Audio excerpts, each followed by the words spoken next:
So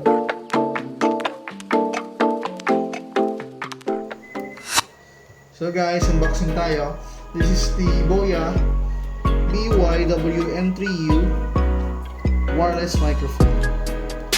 So this device is a wireless microphone that you can use for vlogging, for mga Zoom meeting, and most probably for contents talaga.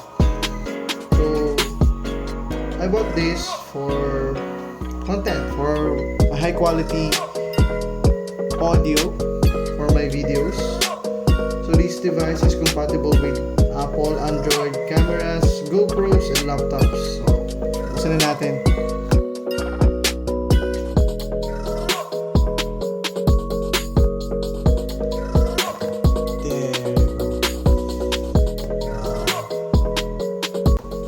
So this is the box. Let's see inside.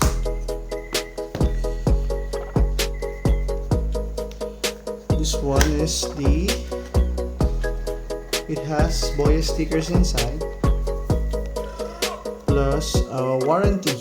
I think this is a warranty card. Yeah. And this is the user manual. The WM3U has a charging case, clip-on miniature transmitter, professional compact receiver, Type-C adapter, 3.5mm TRS adapter, 3.5mm TRS adapter, foam windshield, fur windscreen, and a 30cm 11.8 Type-C to USB-A charging cable. So bon. Let's go to the device. From its outside look, the charging case, very elegant siya kahit paano. It is made from hard plastic. Yan. So this one is the charging case also. Ayun o. Dito siya. Yan. Pag binuksan natin, ayan. The transmitter, receiver, windscreen protector, the TRS and TRRS para sa camera and sa jack phones. Tapos itong Type-C para sa mga Android phone kasi Android yung gamit ko. Ayan. This is a pair button. I don't know if you can see. It has its pair button. Tapos ito mismo yung nilalagay dito sa receiver dun sa cellphone para mapagana mo.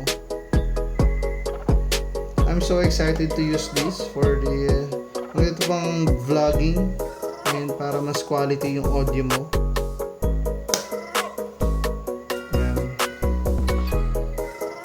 What else? Inside this one, it has, I think, this box has a charging. Oh no. Ito, dead cat. Yan. Dead cat. Plus a charging port. Yan. So, try ko to agad. Then, let's make a review. Kasi itong wireless, ang advantage din naman nito is hindi na siya masyado katulad ng mga lavalier na type na medyo isi-set up mo pa, hindi ka makakalayo. Unlike this one, I think this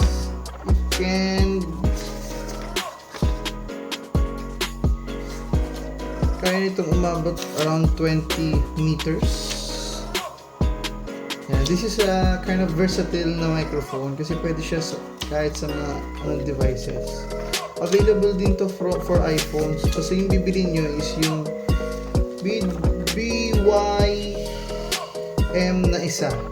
3D ata yun, not sure, pwede nyo i-check. Tapos sa mga nagtatanong, I bought this from Shoppee. And the price is around I think I bought it around 3,000 something. medyo costly, pero I think very worth it naman for the quality of the sound.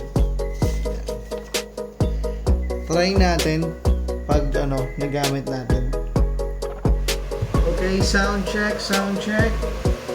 Without the BOYA wireless mic, it's still here, guys. Tignan natin kung ano magiging voice ko kung na-install ka na to. So, sound check. Hindi pa nakapag-subscribe, subscribe muna kayo, Gabakino, sa YouTube channel ko. Yeah. Then, the next video we will now install this one. Ayan, I'm now using the BOYA wireless mic. Nakakabit na siya dito and I paired it already with my phone. Sound check tayo. Sound check. Ano ba? Okay ba? Okay ba yung naging review sa inyo? Okay ba yung naging sound? Yung naging difference niya from the previous video nung wala pa yung wireless mic? Actually, I'm very excited to use this one outdoors and sa mga susunod na vlogs ko. Tingnan natin kung ano magiging difference din na pagdating sa quality ng audio. So, that's it guys. So, to end this, sa mga nagtatanong kung saan ko siya binili, I bought it from Shoppee. Around 3,700 pesos, I think. Then, ilagay ko na lang sa baba yung link kung saan ko siya binili, and kayo na bahala doon if makapag-decide kayo bumili. I think if you give me a rating for this one, I'll rate it as a 8 out of 10. Yun, okay naman siya kasi very handy, lightweight, plus very compatible pa sa mga iba't ibang devices. What I don't like, I think, is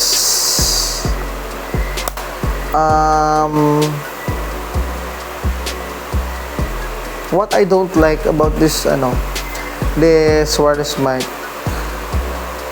Feeling ko meron pang mas maganda na mic, pero from its price, okay na siya. So if you want the brands na mga Rode, yun talaga magagandang mic, and yun nga lang, medyo costly nga siya, mas mahal siya, unlike this one, very affordable, tapos yun, napaka daling gamitin. So that's it for today guys.